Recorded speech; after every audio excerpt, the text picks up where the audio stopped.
I don't know how many lives you get, but take this chance while you get it. If you have a dream and it's truly your dream, pursue it. I don't care if you fall down. I don't care if you fail. Pursue it. Because when you lay your head down on the pillow at night, you just need to know that you gave it your all. As I listen to the lyrics in your latest album, as I listen to you talk in a lot of your recent interviews, it strikes me that you're in a very special place. You feel to be, to me at least, super happy, super contented, someone who's very comfortable in their own skin. Why do you think that's the case? It's a process. There has been progress.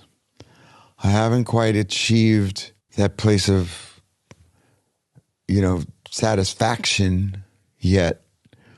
But in the process, I can take more of a macro view and see how far I've come in these last few years, spiritually, mentally, physically. And I'm not quite where I want to be yet, but I'll make it by the target date. Yeah. And I don't know what the target date is, but I'll make it on the target date because I feel like I'm making progress every day. Yeah. The mission statement of the album is the song Legendary. And I've been listening to it again and again all week. And I'm someone who thinks a lot about the ingredients to a happy, meaningful, and purposeful life. When I hear the bridge and chorus of Legendary, all the ingredients that I write about are in it. I raise my hands up to the sky. To me, that speaks to something that's greater than us. That's right. Don't need more to tell me I'm alive. It speaks to appreciation.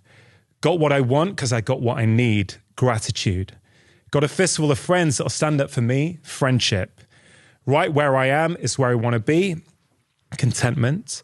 Friday night comes around like a song. Sweet Carolina, we all sing along. Joy. Got my brown-eyed girl and she believes in me. The love of your wife. Appreciation, gratitude, friendship, contentment, joy, and the love of someone. Yeah. That's it, isn't it? That is the keys to a good and happy, healthy life, yes. And I feel like I have all of those elements. Yes, most definitely. Did you know when you wrote that all the ingredients, or what I consider to be the ingredients for happiness and contentment, are literally contained within those 6 or 7 lines? Well, I may not have broken it down the way you did, but I knew each line was a complete thought. Mm-hmm. I got what I want because I've got what I need. If that was all the chorus was, that's good enough for me. That's it. That's a complete thought. I don't need anything else. Yeah. Got a fistful of friends that'll stand up for me. Boy, if that isn't a complete thought and something that we all aspire to in our lives. Now you're making me sing it. Right where I am is where I want to be. Mm-hmm. Well, am I really vocally where I want to be? Well, pretty close. Not exactly, but pretty darn close. I'm in the room. Yeah. So I feel good about that. The progress, the process. Friday night comes around like a song. It's Sweet Caroline. We all sing along. That kind of camaraderie and joy, that is my aspiration. That is the absolute only sole reason I'm sitting here in this interview today. Only sole reason I'm re-releasing this record and the sole reason I want to do another show again. To seek joy, to hold hands with joy. Yeah. And that's the idea. Got my brown-eyed girl and she believed in me. That was who got me through all this. Yeah. Yeah. You're speaking to Dorothea, your wife. Yeah. And as I think about your life and your career, I think about relationships. So many people struggle with long-term relationships. Yet you seem to be someone who, from the outside at least, does not. You have a 40-year or so relationship with your wife. Yeah. You have a 40-year relationship or so with your band. What is it that you know about long-term relationships that many of us don't? I don't know if I know anything more than anyone else knows. But I knew ones that were worth fighting for. I knew ones that are two-way give and take streets, which allows for growth and learning in the process. So that leaves you with a sense of awe when you're growing and learning from the others, and as well as an excitement to start a new day. So it mattered to me to take the time to nurture those relationships, to be giving and to get. It has to be two-way. But whether it was the band who had faith and all the members of the band that are either with us or no longer with us, and certainly with my wife, they mattered. And it was worth working on and fighting for. Yeah. I think everything in life has a cost. Yes. What is the cost of being Jon Bon Jovi?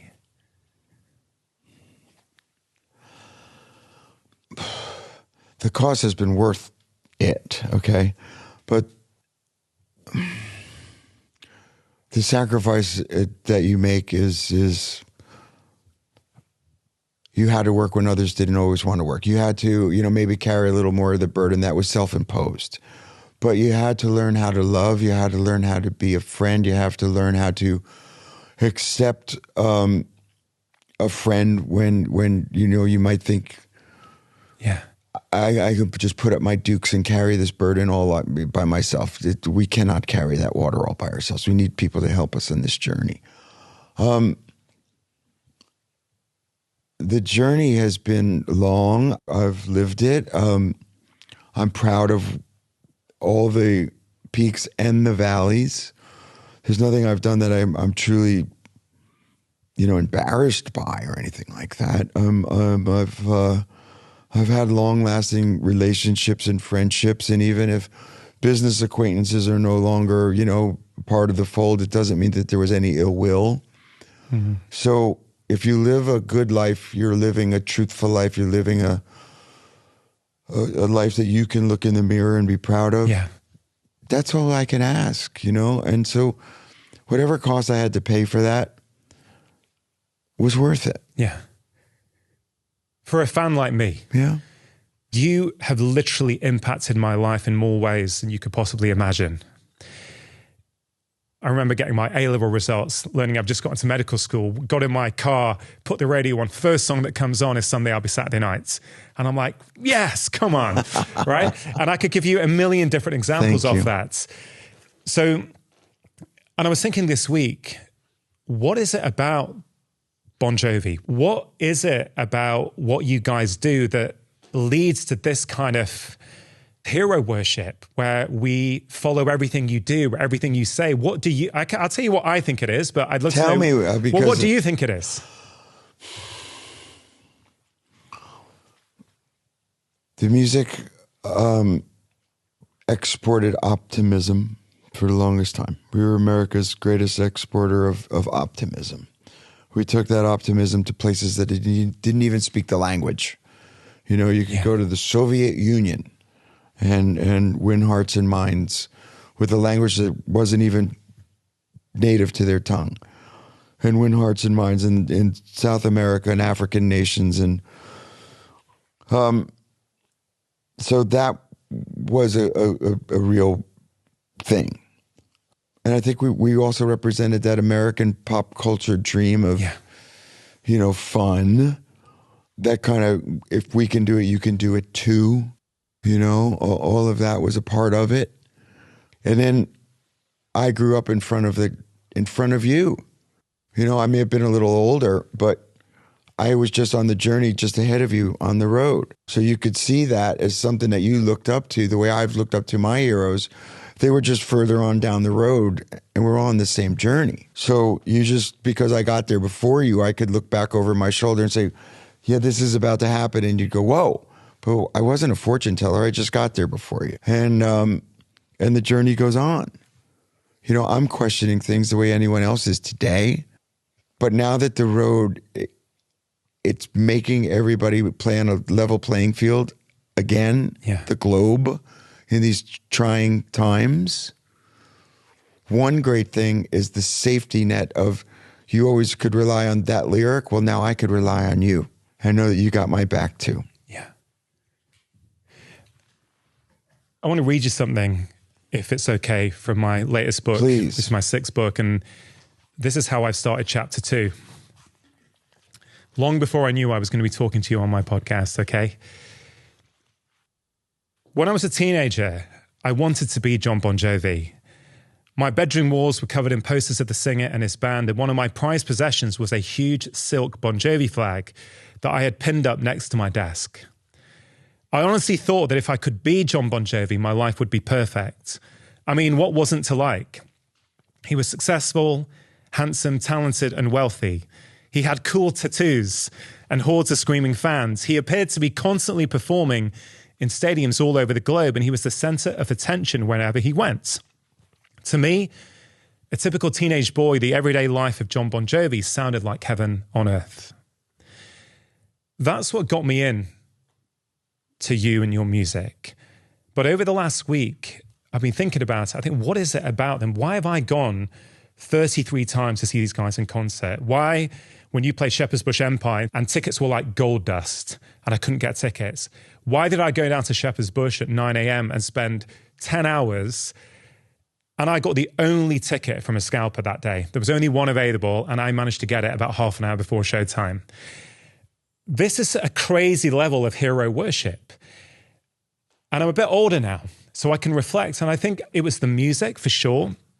It was your voice. But I think it was the belief that I could listen to your lyrics and feel that I believe every word that he's singing. Yeah. The passion, the intensity, I think it did something inside of me. I saw in you what I knew I had within me. That's right. Yeah. Because I was further on down the road than you are. I was just saying, come on. And we grew up at a time when, in fact, I was taught to believe that you can achieve.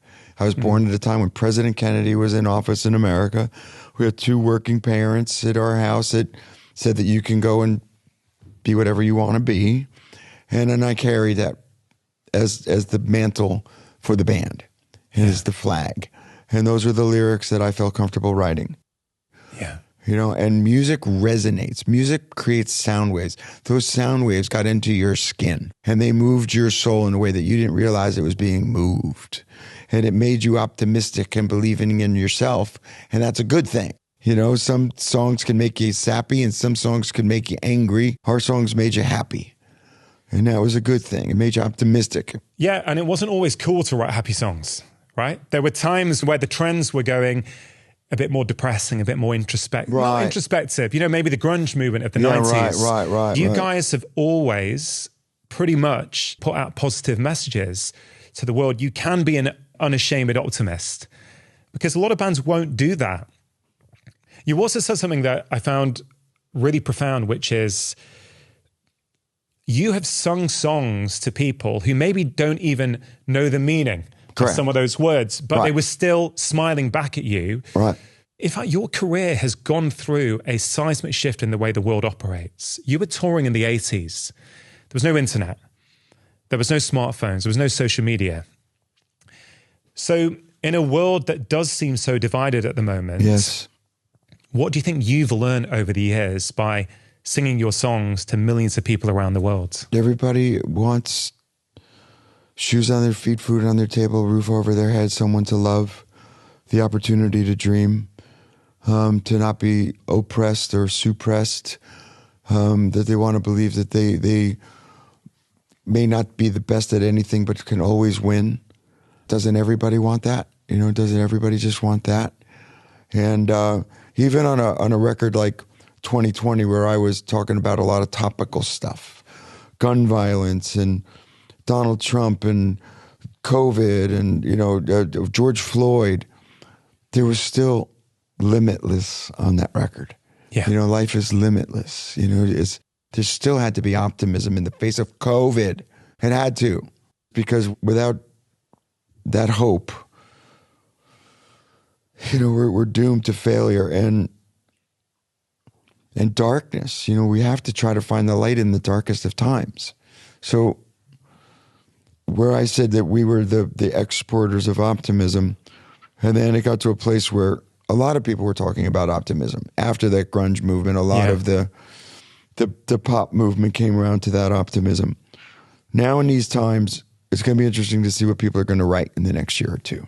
You know, it's daunting for me not to want to sit down and write more topical things, but I really want to feel some joy again in my life, so I'm keeping it away. Yeah. But everybody wants the same thing, Rangan. Everybody wants the same thing. Yeah. Listening to a song like Bed of Roses almost has a different meaning now when I think about this. You know, a king's ransom and dimes I'd give each night to see through this payphone. A payphone is something that my kids will never, ever have to use, probably. So this idea that you could be on tour thousands of miles away from home, and the only way you could communicate and talk to your wife is by putting in some dimes into a payphone, it was quite an evocative image this week for me, because that's a world that doesn't exist anymore. No. Pictures that are instantaneous, a world that has brought us all closer together. The blessing has become the curse. The phone, the supercomputer in your pocket that gives you access to any and everything in the snap of a finger. ChatGPT, my best friend, is going to be our worst enemy. Yeah. You know, Holy Christmas. The loneliness that the kids are finding in that little box because they're afraid to not be up to the standard of looking that way or sounding that way, or the attention span of an audience to listen to a song instead of giving me 3.5 minutes.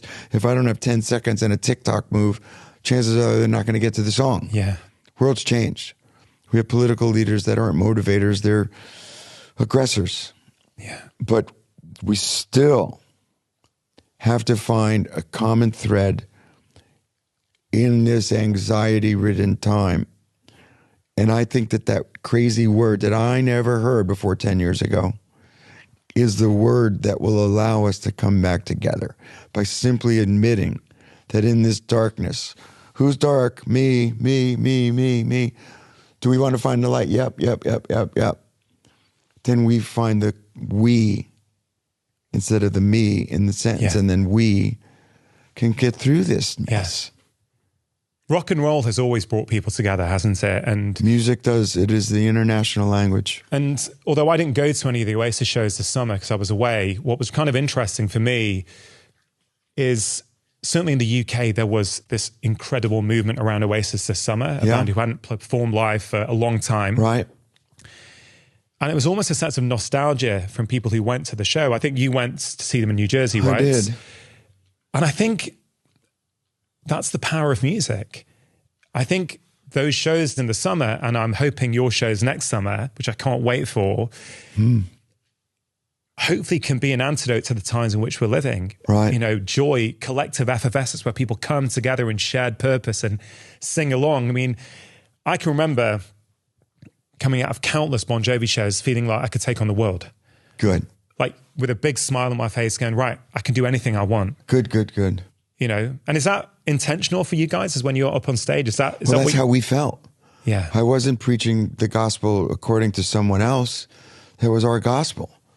If I could do this, you could do this too. Yeah. Absolutely true. Yeah. And that's all the messaging was. As I got older and wiser and I could be the narrator and talk about topical issues, that became by choice. But the optimism was our calling card. Yeah. As a songwriter, it's really interesting for me to see how you've evolved over the years. And I think there's some just utterly beautiful songs on Forever. I particularly love the new duet with Bruce. I think the Jelly Roll one, I think is my favorite on the album. I just think that is just, his voice in the second verse adds such a different energy to the song. Mm-hmm. But when I was listening to Hollow Man again this week, with the new version, and the harmonica was there, I thought that wasn't there on the original. I went back to listen to the original. I thought, this sounds like a Springsteen song. It does now. Now with his voice on it, which shows you just how important the singer is to a band. Yes. I couldn't have written that song 30 years ago. Mm-hmm. I didn't have the life to, have lived that song. Yeah. When I wrote it, amongst a whole lot of other songs for this record, I played the demos for Bruce. And he'd call me the day after and said, man, that song Hollow Man's really special. So I was able to then use that, when I called him and said, would you do it as a duet with me? And by the way, knowing that, this revisiting of Nebraska and all, it says, I would really like a harmonica on it. Why don't you do it like this? And he did what he wanted to do, but I wanted it on there. So he did that for me. And it's one of my really good songs. It's a special song, and the way he harmonizes with you it's utterly gorgeous. Thank you. Songwriting. In a recent interview, you said that you don't like change. Sure. And I like progress, not change. You like progress, not change, but it's really interesting. Not many bands from the 80s have endured in the way that you guys have. That's true. That's true. And I hear someone who says, I don't really like change. And then I listen to Slippery When Wet in New Jersey in the 80s. The band has a little break. Keep the Faith sounds like a completely different sound of album compared to Slippery in New Jersey. Not only that, that's in 92. 3 years later, when you come back with These Days, that is just a masterpiece from start to finish with a completely different sound again. So help me understand this idea that you don't like change, yet you were able to change with every album. Evolution is not change. It's progress. And I wouldn't want to, at 35, be writing the songs that we wrote when I was 25. And Slippery, I was 24, 25. And by 95, I was 33, 34 years old. So you better evolve as a man and as a songwriter, because otherwise you're going to be the guy that got stuck when grunge came along and suddenly my peer group are wearing flannel shirts because they think that's going to fool the audience. That was career suicide. We didn't worry about the grunge movement. We just evolved. And, as songwriters and as grown-ups and as family men and as men, that evolution caused us to write a little deeper and wider and better. And it's, but I love how glowingly people look on the These Days record now, and I really like it too. And the songwriting is great. At the time, because it wasn't as commercially successful as the songs, records before it, people were like, "Wow, that record didn't do as well." Well, now they look on it and they go, "Wow, what a wonderful album." Well, we thought it was a pretty wonderful album too, but it didn't sell as well as New Jersey and Slippery. So with time, it suddenly put up on this mantle. Yeah. And that's the thing about history. It's revisionist. Yeah, but that's really interesting, isn't it? It didn't sell as well. Okay. So let's just talk about success. Yeah. Because when you've had an album like Slippery When Wet, and for people who maybe are not as familiar with your career as I am, that was probably the biggest album on the planet that year. It was the biggest record of the year. Yeah. So you were literally on radios in every country around the world, just going stratospheric, basically. The thing that every band probably dreams of. Sure. That was happening. Including us. At the same time, to achieve all your dreams in your 20s can be a dangerous place to be. We see this with many sportsmen, how they really struggle at the end of their career. I once spoke to arguably one of the best rugby players in the world called Johnny Wilkinson. And in 2003, he scored the winning goal in the World Cup final to give England the World Cup. But when he came on my podcast, John, what he said to me was, even before the ball had gone through the goal, he was starting to come down. He had 10 years of anxiety, depression after that. And in some ways, reaching his dreams so early was a problem, because what do you do next, right? Now, so in that context, your third album goes stratospheric. You're still here 40 years later. If you define success purely on album sales or downloads, it's very hard to do that again, isn't it? So how do you define success these days? Well, these days it's going to be different than it was between Slippery and New Jersey.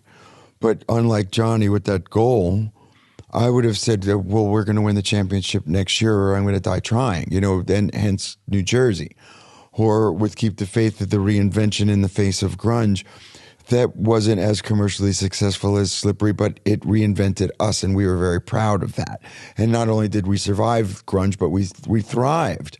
Then I write Always, which is a monster song, which keeps us going into what became These Days.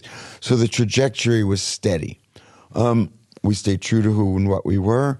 We worked as hard as we did yesterday towards getting to tomorrow. We didn't try to live up to Slippery because it was a moment in time. Yeah. And it was what they said about success or failure of a record. That was on them. That wasn't on us. Yeah. Our thing was about do what it was that made you feel good. It's a dangerous place to be, isn't it, if you are judging success purely on outcomes? Because eventually you're going to basically do the Macarena because that's the biggest song in the world at the time, you know? And now you're going to be selling your soul to do TikToks today. No. You know, that's not that's not the right reason. That's not the motivation. The motivation should be soul-fulfilling stuff, not gratification. It should be things that move your body, the resonance of the song, not just the cash cow. Who do you write a song for? Me. That's it. Hollow Man couldn't be more selfish.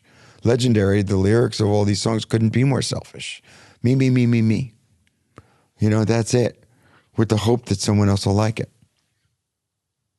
I once spoke to Rick Rubin on this podcast, and he said to me that you cannot make great art with the audience in mind. Right. Which I completely agree with. When I'm writing books, or even, you know, when I write songs myself, you're writing them for you. Yeah. You know, they say, don't they, in writing, that the most personal is the most universal. That's correct. Because everyone else is feeling that same thing. It's the ones that come from your deepest place that are most likely to resonate with the crowd because they're living that same shared experience. I can sit here and craft a song with you, and the rhymes can be moon, June, and spoon. And it'll sound, you know, like a record. But if it doesn't move you in your belly and think that I'm going to want to sing this in 40 years from now, there's no point in doing it. You just mentioned whether you want to sing a song 40 years after that you have written it. And of course, you've just announced, after a tricky few years, that you guys are going back on the road. Right. And it was kind of interesting. I heard you on our mutual friend Chris Evans' show a few days ago. And I don't know if I read this right or not, but you almost seem to suggest that let's see what happens when the tickets go on sale. You know, will they shift? There was I don't know whether you losing your voice over the last years has really shaken your confidence, because we're all looking at these tickets are going to literally disappear on announcements. And as I shared with you before we started recording, this morning at 9 a.m., I was on the pre-sale link. And I was on at 8:45. I was early. By the time I got in, I was 140,000 on the list to get tickets for Wembley. Okay? There's only 80,000 tickets available. Yeah. So there is clearly a demand. Do you know what I mean? So are you surprised to hear that? Sure. But I'm pleased. Yeah, I'm surprised. I'm surprised in as much as it's been a little while. I'm pleased because the reputation of myself and the band is spoken to people in such a manner that they would be on the queue at 15 minutes before it goes on. Yeah, I'm pleased, but I'm surprised. And now it's up to me to, you know, be ready when the bell rings, you know, to come out of the corner and be ready. Yeah. Well, let's talk about your vocal issues. Clearly very traumatic time for you. When did you first realize something was off with your voice? Realistically, 2015. 13 was the year that Richie left the band. We went on and did another 80 shows when, you know, he surprised us by not showing up. And then 14 was a year of kind of turmoil, you know, uncertainty. 15, I tried to do a couple shows and it just wasn't working. And I thought, oh, it's because I'd been laid off for so long. I sought out medical help. And in truth, the doctor, I'm not sure, knew what the hell he was doing. Because he was like, I don't know. That was his answer. And I could tell something wasn't right. 16, we put out This House Is Not For Sale. We do some 40 or so shows only. And they're fine. But I could tell, again, something's not right. COVID hits, which restricts us from going on the road. I wrote a narrative record. We put out Legendary, the Forever album in 24. And after the surgery, it's not right yet. So it's been a long slog. And, I just have to embrace so much of my learning in these last few years has been about excellence, not perfection. Mm-hmm. And knowing that I've planted the seeds, I've built the house already. Yeah. I'm good. It'll be good. Believing that is another thing. And then letting it go, So I'm sort of dealing with all that on a daily basis, but it's getting better and better and better daily because the physical is better, the mental is better, and the spiritual has always been good. I'm delighted to announce that AG1, the daily health drink that has been in my own life for over 6 years now, have updated and improved their formulation based upon the latest science, and to celebrate by giving my audience a very special offer. Some of the upgrades include more magnesium, which supports muscle function and improves the ability of your nervous system to relax, and also 5 strains of bacteria instead of just 2 to reflect the latest advances in microbiome science. It also contains key nutrients like vitamin C, biotin, niacin, vitamin B6, riboflavin, thiamine, zinc, and folate in bioavailable forms the body can easily and readily utilize, maximizing their potential benefits. Nutrition can often seem really complicated. What diet should we be following? What supplements should we be taking? And I think that's one of the main reasons I really like AG1. They make it really simple for you to be the best version of you. Over 70 ingredients, 1 scoop, once a day for less than a cup of coffee. So if you want to support your health 7 mornings a week, get started with AG1, and right now we have a very special limited time offer worth £58, which is around $80 US.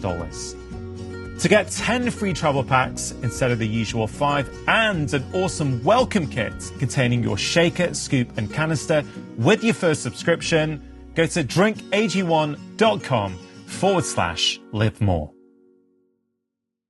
I do hope, as long as I'm alive, I've got the energy, the focus, the cognition to do the things that I want to do. That's what longevity really means to me. And so I've been taking something called MitoPure from Timeline Nutrition because I know that good mitochondrial health is going to be key for everything that I want to do as I get older. I find the research really compelling. MitoPure contains a precise dose of a postbiotic called urolithin A, and urolithin A has been shown to have a powerful effect on the health of our mitochondria. Basically, it can clear out and recycle damaged mitochondria.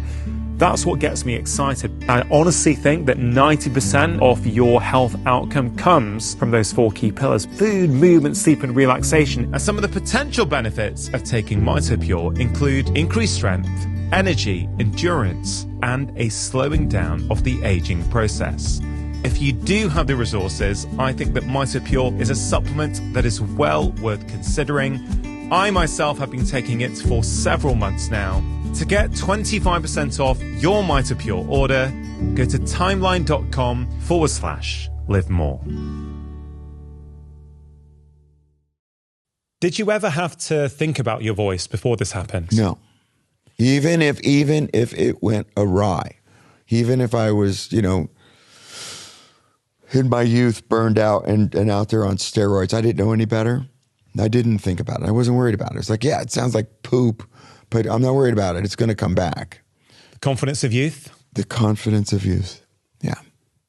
Because there's many singers who've struggled with their voice. Obviously, Steven Tyler had to hang up his boots recently, right? Right. And I wonder, is there something about the 80s rock vibe in the sense that singers today, let's say Ed Sheeran or Chris Martin, when they hit the high notes, they're often going into falsetto. Yeah. Right? You never did that, right? You were in full throat voice. Like I mean, I've fallen in love again this week with My Guitar Lies Bleeding in My Arms. Oh, I'm wow. like, Thank you. That could well be my favorite Bon Jovi song of all time, although I've got about 50 top 3 favorites. Okay, so it depends on the day. But in the choruses, you go up an octave. I'm like, how is he singing that high in full throats? And then when I think about these back-to-back 240-day tours that you did in the 80s, I'm like, well, maybe that's the cost. Maybe the cost of actually that rawness, that passion that we all fell in love with, maybe there's only so many times you can do that. Do you know what I mean? I don't know. Sure, I don't know either. I'll let you know. Yeah. So what does success look like for your tour next year? My ultimate goal that I put up for myself was to be able to sing anything in the catalog that I want to sing. And I'm pretty close to that. Can I just ask you on that point? This is really interesting, right? So you've said in multiple interviews that your standard is 2.5 hours, 4 nights a week. Yeah. Because that's what you guys have done. I've been to shows where I think you played for 3 hours, yeah. right? But why does that still need to be the standard? Like, no one would mind if you were like, you know what, those 4 songs are great, but I can't hit them anymore. So we've still got another 40 hits. Do you know what I mean? So to a fan, I'm like, to us, I don't think it matters. But why do you think it matters to you? Maybe it doesn't. I don't know yet. I'm good with that. You know, it doesn't mean that you can't do a different set list. But, you know, I can assure you that I'm singing prayer every day and hitting the high notes. Yeah. I am. I do. Every day. No problem. It works. So we're okay. Yeah. No, I can't wait. I mean, I can't wait to see it. You know, the last time I saw you guys live was the last time you were in the UK. It was in 2019 when you played at Anfield. Right. And I took my son, who at the time would have been, 9 years old? And I'd say, actually, this is really interesting. You'll probably be pleased to hear this. We read about the organization and how there's a lot of loyalty in the organization. Let me tell you something that happened at Anfield. I was really excited to show my son Bon Jovi, this band he's heard so much about from his dad. And we were in the standing area, and a security guy comes over and says, he's too young. You got to go. You got to go up to the tiers. We had our tickets. I was like, no, I don't want to be up there. And one of your guys who was doing the video, he just called us in. And he said, don't worry, he can sit here with me. So my son literally stood behind in the little square where one of the guys is videoing it. Nice. He stood just behind him and he watched the whole show, and we were standing next to him. Beautiful. Do you think that comes from the top? Because I was really impressed with that. I thought, Jon doesn't know this has just happened, but I'd love to be able to tell him one day that it was such a beautiful thing. That's a beautiful thing. So why do you think your guy did that? That's the organization that comes from the top. That's who we are. That's what we are. That's the kind of people we hire. That's what I expect.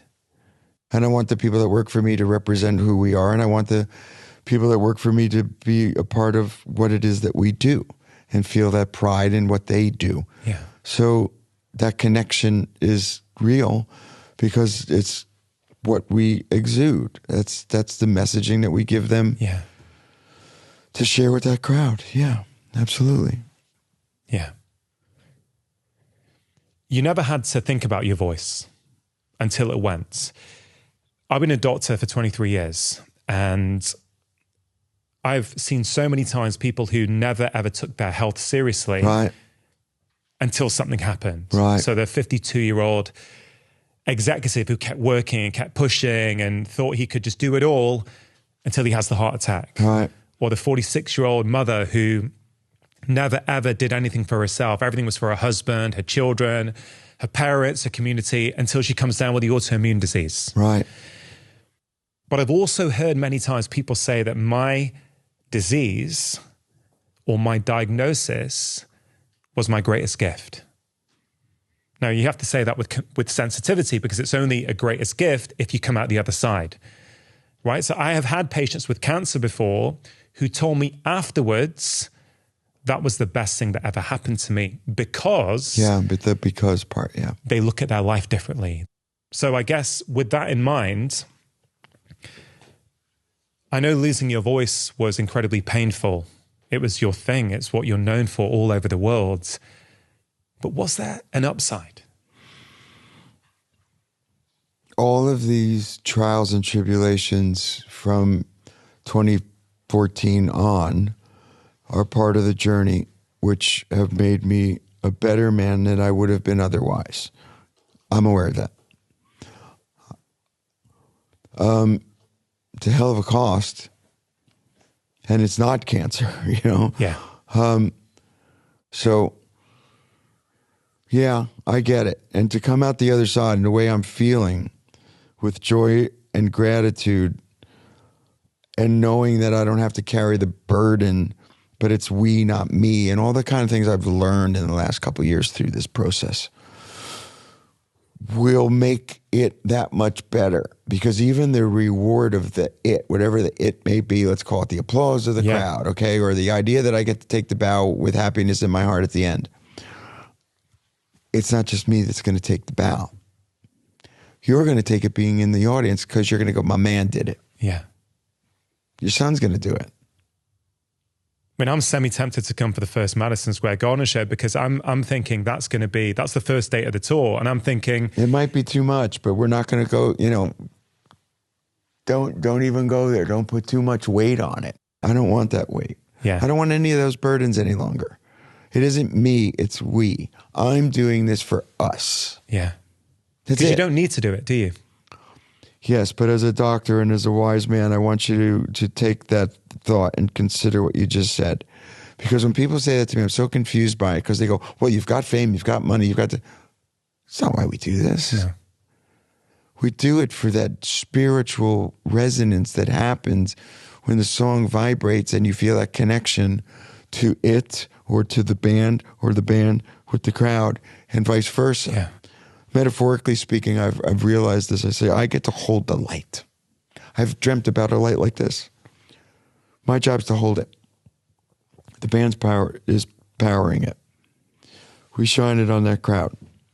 I get the reward of the reflection. Yeah. That's it. That's all I want out of this. I don't need anything else. When I say you don't need to do it, throat surgery is super hard. You are almost like an athlete having to rehabilitate your voice. That's right. Right? But you've also said that being a singer off a rock band is not who you are. It's just something that you do.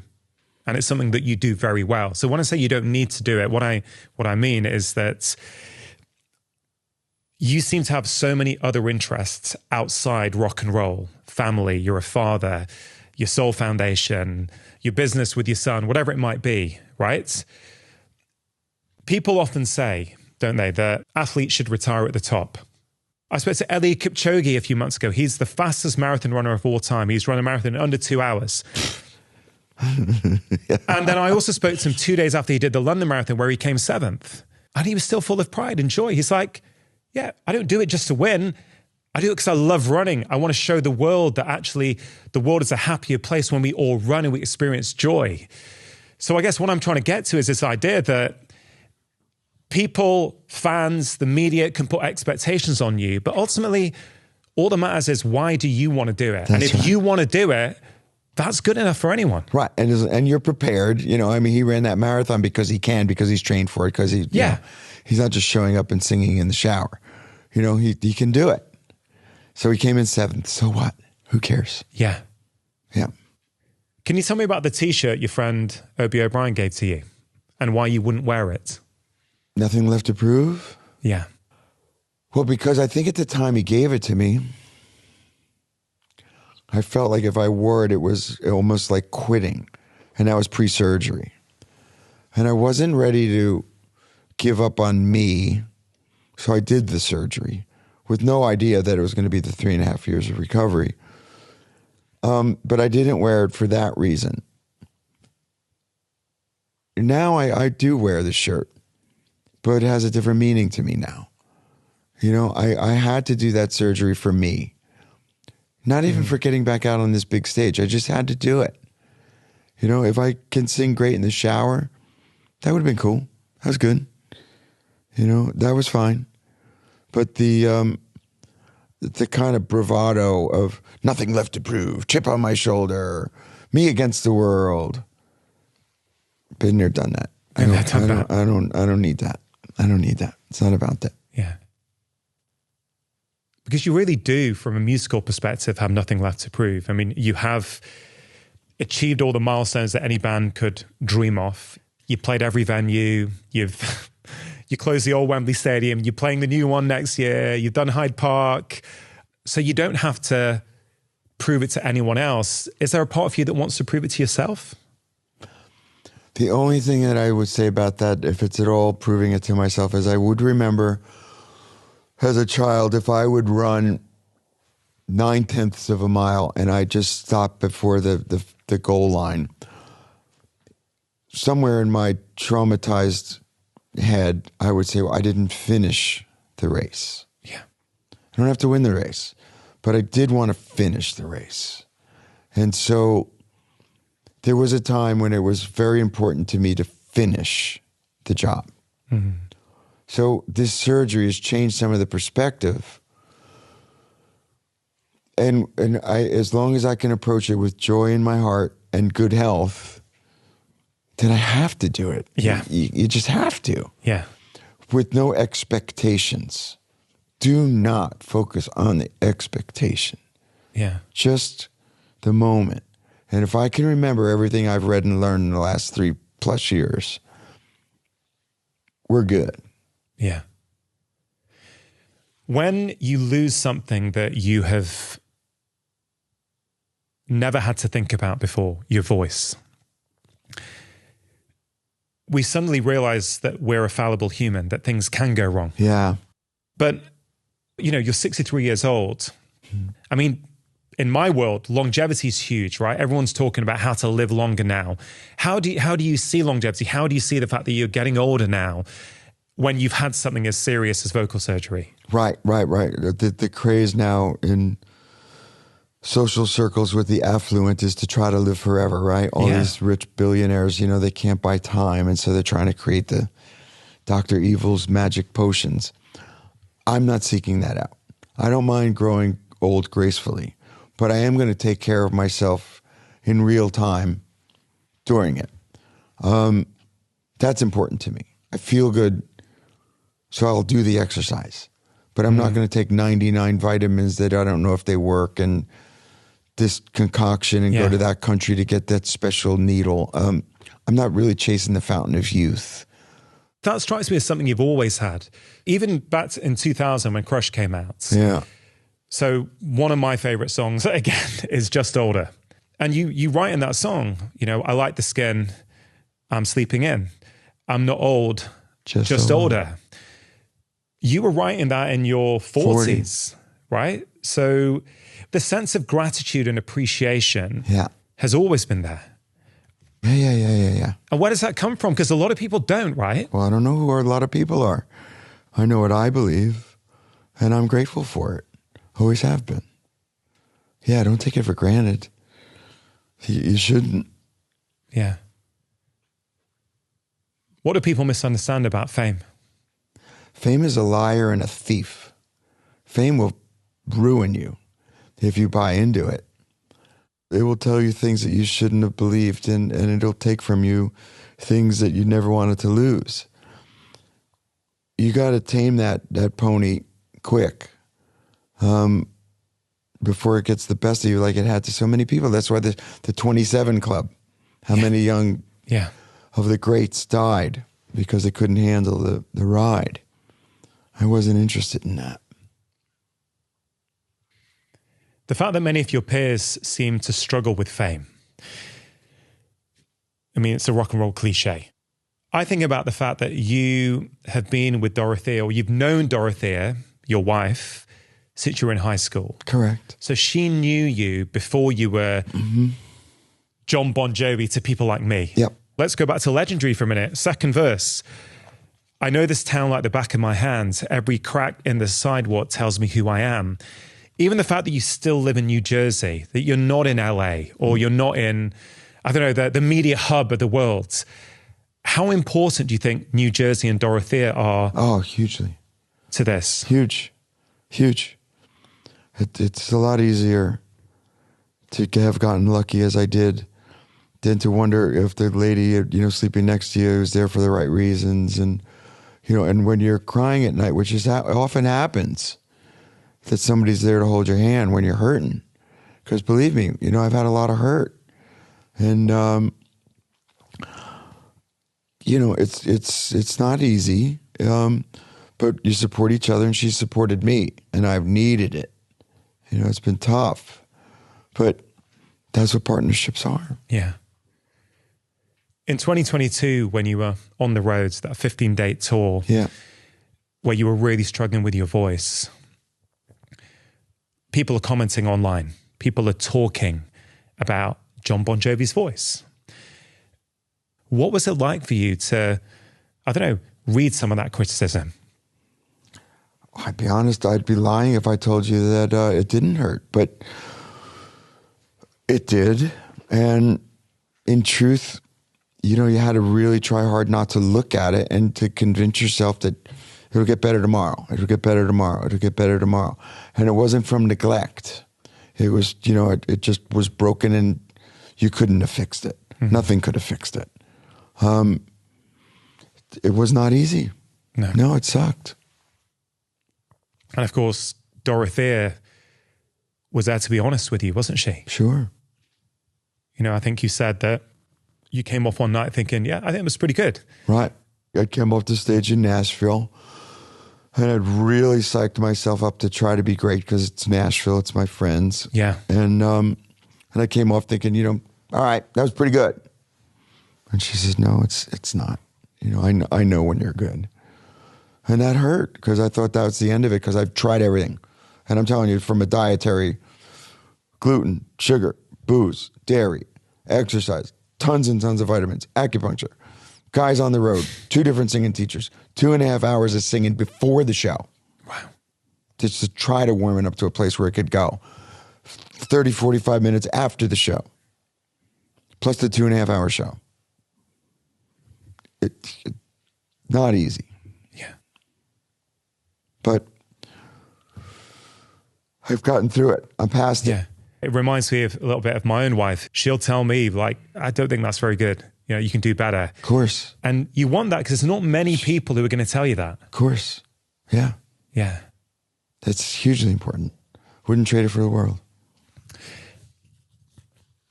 I have been using Bon Charge wellness products for over 5 years.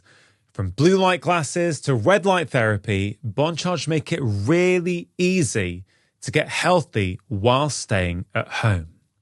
Now, one of my current favorites is their Demi red light therapy device. There are just so many studies now showing the potential benefits of red light therapy, including better eye health, pain relief, reduced inflammation, enhanced recovery, improved sleep, and even better skin.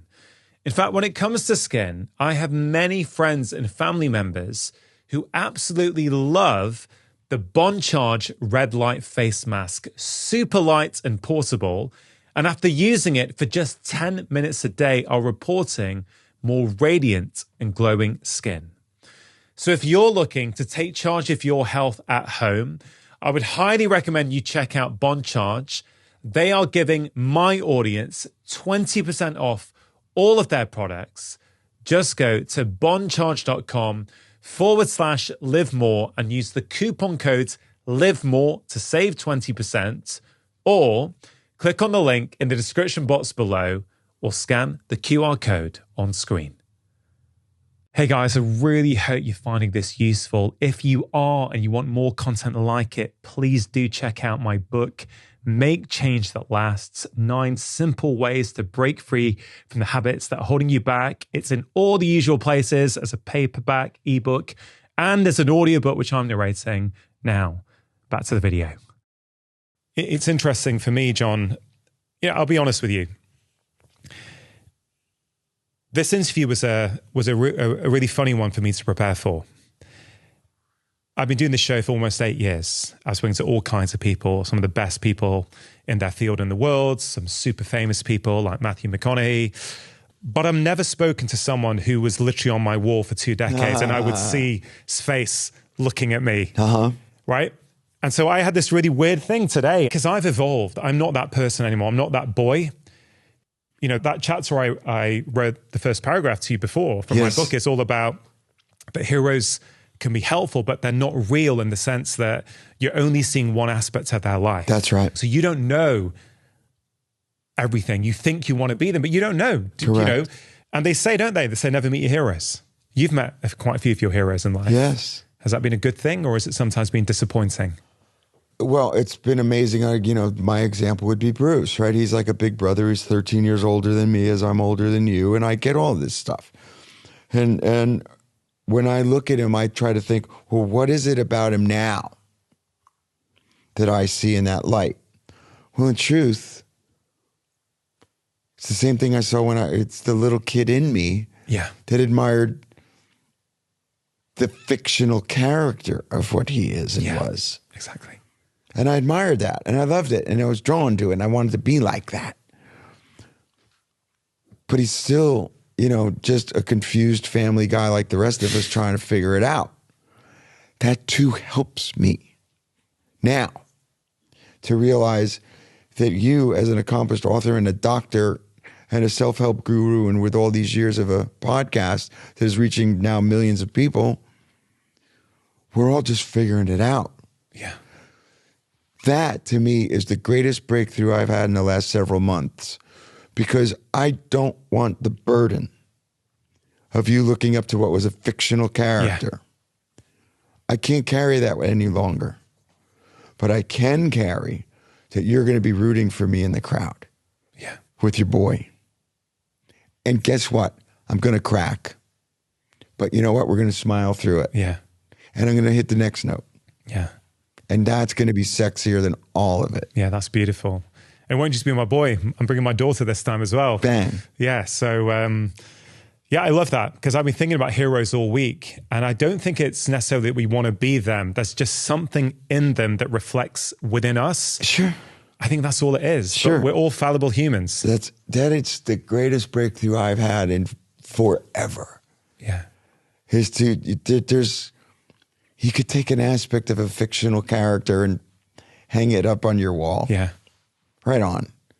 But I love the beauty that we are all experiencing the human element together. Yeah. And it's not going to be perfect, and it's not going to be pretty. And that's what's making it sexy. Yeah. As a doctor, I'm really interested in routines and how we reach our health goals, how we live a happy, contented life in good health, because health is related to happiness and happiness is related to health. It goes both ways. True. And I'm just fascinated, like when you're on tour, and this would have evolved over the years, but I don't know, in the 90s, in the 2000s, in the 2010s, when you're getting older, how did you look after yourself on tour? Or even today, how are you going to look after yourself on tour? What do you need to do? I feel better when I do healthy things. Eating, sleeping. But you're an early morning guy, aren't you? I am. So how does that work with rock and roll? Well, if you're really in that touring cycle, everything shifts and you're going to bed at 2 a.m. and you're waking up at noon. But that's part of the price you pay to be on the road. That's just what it has to be, because by the time you travel after a show, and that's just the way it is. But let's just say in my non-touring life, I do like to get up at 7 o'clock. I do like to have my mornings. I do like to journal. I do like to work out in the morning. I do a little something to eat, probably not enough before I sing, but that's just what I feel most comfortable in my belly with. But, you know, I know that when I had a bottle of wine last night and I wanted it, I didn't need it. Yeah. Okay? But I wanted every drop of that bottle. It was a long day of work and I was in a good mood. It does cost some cells in the body to be more tired today. Now, what's that going to do to you? I can tell you what it's going to do to you. It's going to fuck with your head, because your head's going to go, your throat's tired. Guess what? Your throat's tired. Oh, I'm never going to sing good again. Yeah. Wait a minute. Whoa. Time out. I had a great bottle of wine last night. That's all this is. You know, leave me alone. Yeah. So you got to get out of your head and know that I have put in the hours, and I have put in the days and the weeks and the months and the year, and I am better. But these are all things that you learn, you know, and you evolve. So if I could go on the stage with 2 bottles of wine in the 80s, I would never do that and go and think I was playing the stadium tonight. That just wouldn't happen. You see? So everything evolves. I'm 63. I don't want to run 5 miles. I want to run 3. Yeah. You know? But I found something else in tennis that moves me, you know, and spiritually moves me. It's interesting. I'm, as you say, behind you in age. I did my first UK theatre tour in March. Okay. Just to be clear, I'm not at all comparing it to a rock show, okay? Sleeping in a hotel, you're traveling, funky hours. Kind of theatres, maybe 2,000 people theatres. I did 16 dates. Yeah. I'm a morning guy. Mm-hmm. When I'm at home, I get up at 5. Like, I love time to myself, to journal, to meditate, to move, whatever it might be. Yeah, I was coming on stage at 7:30 and coming off stage usually about 10:20. Wow, 3 hours. 3 hours with a 15-minute break. It's a lot. And I loved it. But I'd come off. And obviously you've got lights on you as well. And the more we're learning about light and what it does to our circadian rhythm, I'm coming off wired. Yep. Totally amped up. I'm like, how the hell do these guys do it? Because you're rocking up to a hotel, sometimes you're traveling after. And I was finding I was still up in hotel rooms at 2 a.m. You can't phone anyone because your wife and kids are asleep. I'm like, wow, this is why rock stars go off the rails on the roads, right? Because they're in a hotel room with nothing but the minibar. Booze and sleeping pills. Yeah. So we're currently looking at dates for next year. With all your years of touring experience, and I know I'm the health guy, but I don't have the experience you've got. What would you say to me about how to make my touring life a little bit easier on me? Sleep is the key to the universe. Hydration is also the key to the universe. It doesn't have to be 7 nights in a row. I won't do back-to-backs any longer. Mm-hmm. It just takes too much of a toll. And even on the last tour, you do 2. But in our youth, we do 3 or 4. I won't do that any longer. I do 1. But that's okay. So to me, it's about sleep. It's about, I don't believe that I got to take 99 different kinds of vitamins. I tried all that, and I didn't feel that much better. You know, I'm way into pliability than I am into chiropractic. You know what I mean? I don't have to have my bones cracked every day like I used to think I did. Now it's about stretching. It's just different. It's not better. How do you wind down when you get to the hotel room after you if you're not boozing, which I was not on that last 22 tour, it's not easy to go to bed, especially when your mind's going, right? But this is all meditative stuff and reading, and you had to find other things to get you to sleep. It's the road's not fun. No. It's not fun. The show's good, but the rest of the day, tough job. And you must have been so bored at times because, we were talking before about how the world has changed. You were doing all that pre-smartphones, right? So these days people can numb their brains and actually watch whatever they need to. But we could never watch television, or you get CNN in a foreign country. Couldn't understand the language. But I wonder if that boredom actually had a real upside. And the reason I say that, I made a TV documentary last year on smartphones and kids and the impact that they're having. And I made it with a chap called Matt Willis and his wife Emma. And Matt is the singer-songwriter in a UK boy band called Busted, who were very successful, like maybe around 2003 time. Okay. And he said to me while we were making that documentary, he said, "Ron, the problem is your smartphones." I said, "I don't write songs anymore because I'm just looking at this phone the whole time." Yuck. Yeah. So that would be time where people would actually, that boredom would lead to them picking up a guitar, right? Okay. And starting to sing and like writing. So I don't know. To me, it seems like are these smartphones perhaps getting in the way of songwriting and real creativity? They're getting in the way of the world. They're getting in the way of your self-esteem. They're getting in the way of you being a creative. They're getting in the way of your politics. They're getting in the way of influencing who and what we are. Because if an algorithm that they're feeding you that isn't necessarily the truth, the gift is the curse. Like I said, you have a supercomputer in your pocket, but unless you tame it, it's gonna break you. And so, does that get in the way of your songwriting? No, not songwriting. But am I a victim to playing with the Instagram a little too much? Yeah, I do that. I don't have any of those other things on it. And in fact, I have made a point mentally to say, I just got to even erase this thing. I made sure I don't look at anything about me. You know, I make sure like my algorithm don't come up in there. Yeah. But no, even getting rid of that is a good thing. Yeah. No, it doesn't get in the way of the songwriting. No. You've mentioned before that you're spiritually in a good place. Yes. And I've read in another interview that you've been saying that as you are getting older, you're becoming more spiritual. Yes. What does that word mean to you? I'm in touch with that higher power, with God. You know, I don't ask for favors or for successes. It's all about gratitude. And it's not going to church on Sunday, which is a little still broken to me. But the connection is there more than ever and ever and ever been. You know, so, but it's all about gratitude. And that's really what I get out of it. Humility, gratitude, and knowing that, you know, everything happens for a reason. Have you always believed that? Well, it's been magnified more as I've gotten older. Does being a creator, does songwriting perhaps feed into that belief that there's something greater out there, in the sense that, like, where do these songs come from? I know you're... That's for sure. A little bit of that, sure. A little bit of that. I mean, our better angels are all out there if we take the time to see them. You know, it's a dark world, in my opinion, right now.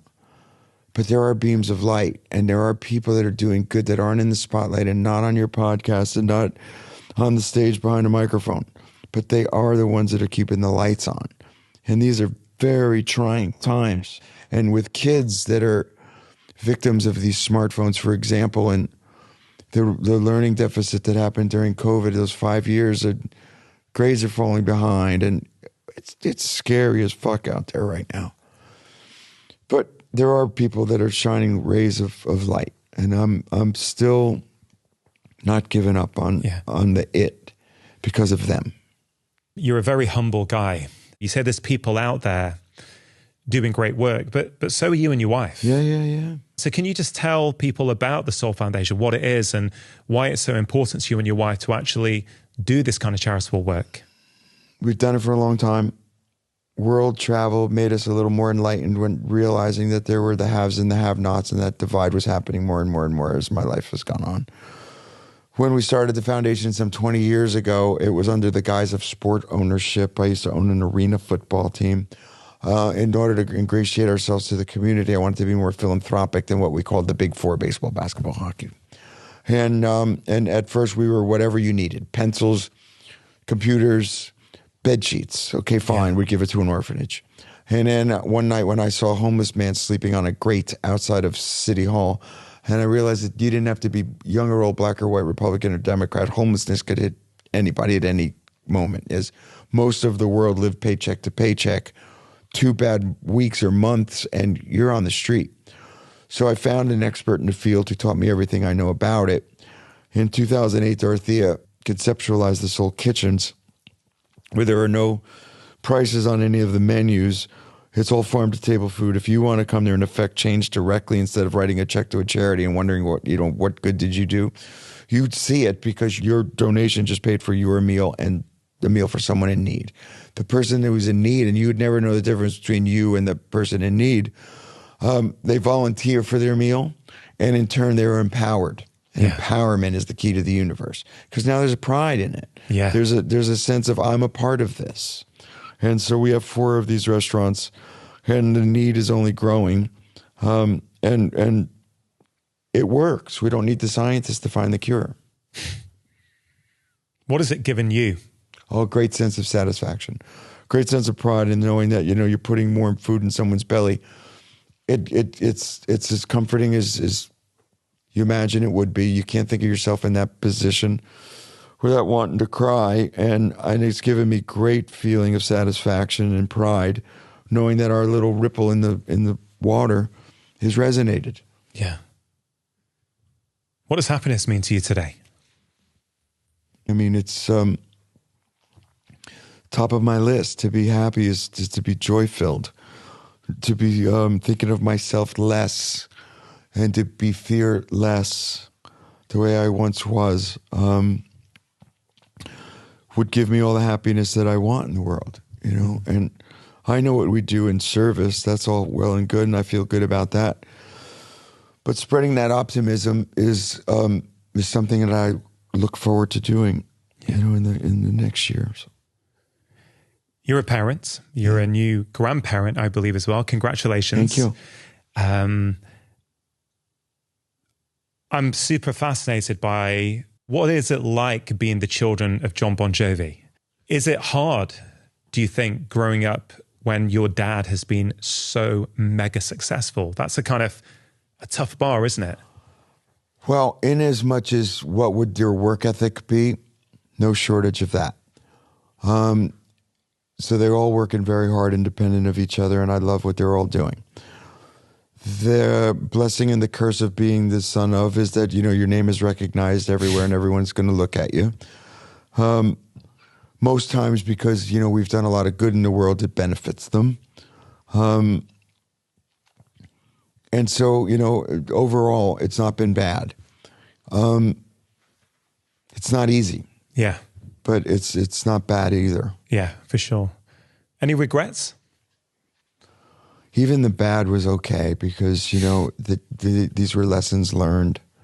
Even the bad things that you did in your life were not bad enough to put you in jail or give you cancer. Yeah. So everything else was an opportunity to learn from it. Yeah.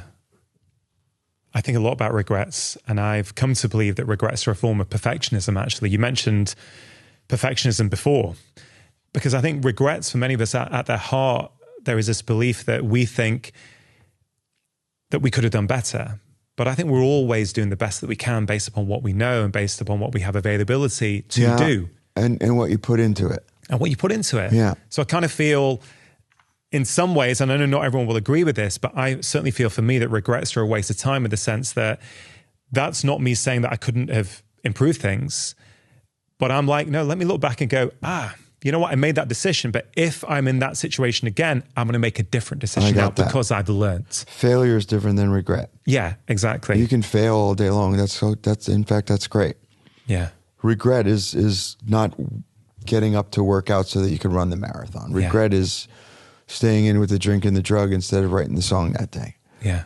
You know, so yeah, it's all been great. Well, Jon, we started off talking about gratitude, and I want to end off talking about gratitude. I've already mentioned it on the show today, but I just want to express my gratitude to you. Thank you, Ryan. And everything you and your band have done over the years. I'm not exaggerating when I say your music has literally provided the soundtrack to my life.